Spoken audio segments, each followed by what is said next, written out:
The first kick landed with a sickening thud, the kind of sound that makes the world go silent for a second. On a sun-bleached stretch of empty highway, beneath a sky that seemed far too wide to care, a young woman in a police uniform lay on the asphalt, her breath knocked from her lungs, her loyal K-9 partner yelping in pain beside her. Standing over them both was a man who had never been told no in his life, the polished, privileged son of a powerful Mafia boss, and he was smiling. Before we go any further, if you believe in kindness, in second chances, and in standing up for those who can't defend themselves, take a moment to like this video, share it with someone who needs hope, comment your thoughts, and subscribe to the channel. Stories like this remind us that courage still exists in the darkest moments. Officer Elena Ramirez had always believed the badge meant something sacred. It wasn't about authority, it was about service. She had grown up in a small house on the edge of town, raised by a single mother who worked double shifts at a diner. Elena had learned early that strength didn't come from power or money. It came from endurance. From getting up every time life pushed you down. When she joined the police academy, she was told she was too small, too soft-spoken, too compassionate. She took every doubt and turned it into fuel. Her partner, Rex, had come into her life 2 years earlier, a German shepherd with intelligent amber eyes and a scar across his muzzle from a previous handler who hadn't believed in patience. Rex had been labeled difficult, aggressive, unpredictable. But Elena saw something else in him. She saw fear hidden beneath defensiveness. She trained with him for months, speaking softly when others barked orders, rewarding trust instead of punishing mistakes. Slowly, the dog who had once snapped at shadows began to walk beside her with unwavering loyalty. They became inseparable. On patrol, he would glance at her as if asking, "Are we good?" And she would always whisper, "We're good." That morning had begun like any other. A routine traffic stop. A red luxury sports car tearing down the highway at nearly double the speed limit. Elena had activated her lights, her pulse steady but focused. The car had pulled over reluctantly, engine still rumbling like a restrained beast. When the door opened, expensive leather shoes touched the pavement first, followed by a young man dressed in designer clothes that screamed wealth and arrogance. His name was Marcus DeLuca, though most people simply referred to him as the Son. His father controlled half the city's underground operations, gambling, protection rackets, drugs disguised behind legitimate businesses. Rumors followed the family like smoke. Witnesses recanted statements. Cases disappeared. Officers who pushed too hard found themselves transferred or mysteriously investigated. Marcus had grown up shielded by that power. Consequences were things that happened to other people. When Elena approached his vehicle, she kept her posture calm and professional. She asked for license and registration. He laughed. Not nervously. Not apologetically. He laughed like someone amused by a child pretending to enforce rules. He made a comment about her uniform, about how she should smile more. She ignored it. She explained the speed violation and requested that he step out of the vehicle. That was when the air shifted. He stepped closer than necessary. His cologne was sharp and expensive. His eyes were cold. He asked her if she knew who he was. She responded that it didn't matter. The law applied equally. For a fraction of a second, something flickered in his expression, disbelief that anyone would dare treat him like everyone else. When she reached for her radio to call for backup, he shoved her. It happened fast. Too fast for reason to catch up. She stumbled backward, hitting the asphalt hard enough to scrape her elbow through the fabric of her sleeve. Rex reacted instantly. The dog lunged, barking sharply, positioning himself between Elena and Marcus. It wasn't aggression, it was protection. Marcus didn't see it that way. Rage twisted his face. In one brutal motion, he swung his leg and kicked Rex in the ribs. The impact echoed across the empty highway. Rex cried out, collapsing onto his side, legs flailing in confusion and pain. Elena tried to rise, her body screaming in protest, but Marcus grabbed her by the shoulder and shoved her down again. He called her weak. He called her insignificant. He told her she should have known better than to challenge someone like him. And then he kicked Rex again. Time slowed. Down the road, a black SUV had been traveling quietly, unnoticed. Inside sat Chief Petty Officer Daniel Hayes, home on leave after his third deployment overseas. A Navy SEAL accustomed to chaos, Daniel had seen battlefields that would haunt lesser men. He had carried wounded brothers through gunfire. He had learned that courage wasn't loud, it was steady. It was deliberate. He saw the red car. He saw the officer on the ground. He saw the kick. The SUV's brakes screamed as he stopped. Daniel didn't think. He moved. Boots hit pavement with purpose. His voice cut through the heat like a blade, commanding Marcus to step away. Marcus turned, annoyed more than afraid.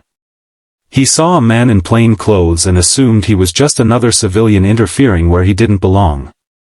He made a mistake. Daniel closed the distance in seconds. There was no wild aggression in his movements, only control. He positioned himself between Marcus and Elena, crouching briefly to assess Rex. The dog was breathing, shallow but steady. Elena's eyes were wide with shock, but she was conscious. Marcus puffed up, spewing threats. He mentioned his father's name like a weapon. He warned Daniel that interfering would cost him. Daniel listened without reacting. He had heard far worse from men with actual power. He had learned that bullies depended on fear to survive. When Marcus tried to shove past him, Daniel restrained him with swift precision. No unnecessary force. No cruelty. Just decisive action. Marcus found himself pinned against his own car, wrists immobilized, his designer shirt wrinkled and dignity crumbling. For the first time in his life, he looked uncertain. Backup sirens wailed in the distance. Someone had called 911, perhaps a passing driver who had slowed just long enough to see the chaos. Elena struggled to sit up. Daniel helped her gently, asking if she could move her legs, if her head hurt, if she felt dizzy. His voice softened when he spoke to her, a stark contrast to the steel he had shown Marcus. Rex tried to stand but whimpered. Daniel knelt again, careful, respectful, placing a steady hand near the dog's shoulder without startling him. Rex's eyes met his. There was pain there, but also trust. Daniel had worked with military K-9 units before. He understood the bond. When police units arrived, the scene shifted from violence to procedure. Officers recognized Marcus immediately. Some hesitated. Politics hovered like a storm cloud. But Elena, bruised and shaking, insisted on pressing charges. Her voice wavered, yet she did not back down. Daniel remained until paramedics loaded Rex onto a stretcher designed for K-9 transport. As the ambulance doors closed, Elena reached out and gripped Daniel's hand. She didn't have words yet.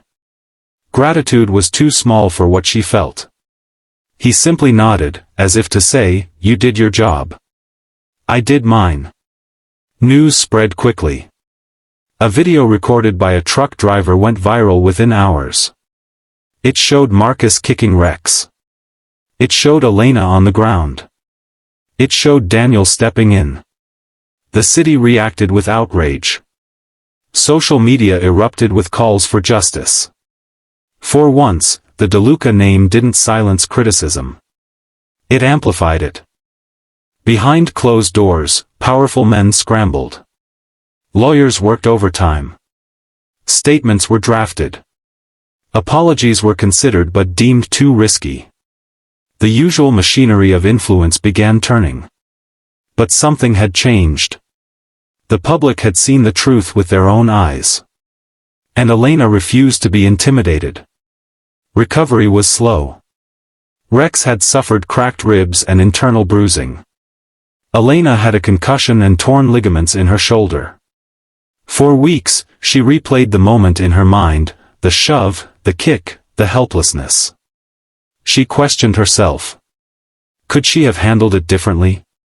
Should she have called backup sooner? Trauma has a way of whispering blame into the ears of the innocent. Daniel visited the veterinary clinic once, quietly. He brought a chew toy shaped like a navy anchor. When Rex saw him, his tail thumped weakly but enthusiastically. Elena laughed for the first time since the incident. It sounded fragile, but real. Court proceedings loomed. Marcus appeared in tailored suits, flanked by attorneys. He avoided looking at the gallery filled with citizens who had come to support Elena. He looked smaller somehow, stripped of the illusion that power made him untouchable. During testimony, Elena spoke plainly.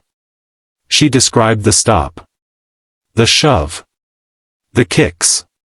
She did not exaggerate. She did not dramatize.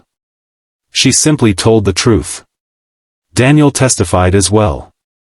His presence carried weight. Not because of his title, but because of his composure. He described what he had witnessed and the force he had used, proportional, necessary, restrained.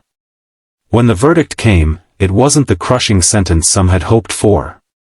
Marcus would serve time, yes. He would lose certain privileges. He would face mandatory counseling and community service. To some, it felt insufficient. But to Elena, it meant something deeper. It meant accountability. Months later, Elena returned to duty. Her shoulder ached in cold weather. Rex bore a faint stiffness in his gait. But they were together. Stronger, in some quiet way. The first day back on patrol, Elena paused before stepping out of the cruiser. She looked at Rex and whispered, "We're good." He leaned into her hand. Daniel returned to his unit shortly after the trial. He didn't seek recognition. He didn't give interviews. To him, it had been simple. You protect the vulnerable. You step in when others step back. That was the code he lived by, whether on foreign soil or a quiet highway at home. Marcus, behind bars, faced something unfamiliar, reflection. Stripped of entourage and status, he encountered men who didn't care about his last name. In mandated counseling sessions, he was forced to confront the anger that had defined him. Change doesn't come easily to those raised without consequences, but sometimes humiliation cracks open a door that arrogance kept sealed. Whether he would truly transform remained uncertain. Redemption is a choice, not a guarantee. As for Elena, she began speaking at community events about resilience and the bond between officers and their K-9 partners. She spoke about fear, not as weakness, but as something you move through. She told young recruits that courage isn't the absence of vulnerability. It's standing up even when you're shaking. The highway where it happened looks ordinary now. Cars pass. The sun rises and sets without drama. But for those who were there, it will always be the place where cruelty met courage, and lost. If this story moved you, if it reminded you that one person can make a difference, please take a moment to like this video, share it with someone who believes in justice, and subscribe to the channel. Your support helps stories like Elena's reach more hearts. And before we close, I have a special request. Comment the word courage below if you believe standing up for others still matters in this world. Because sometimes, all it takes is one person stepping forward to change the direction of a story that could have ended in darkness. One officer who refused to be silent.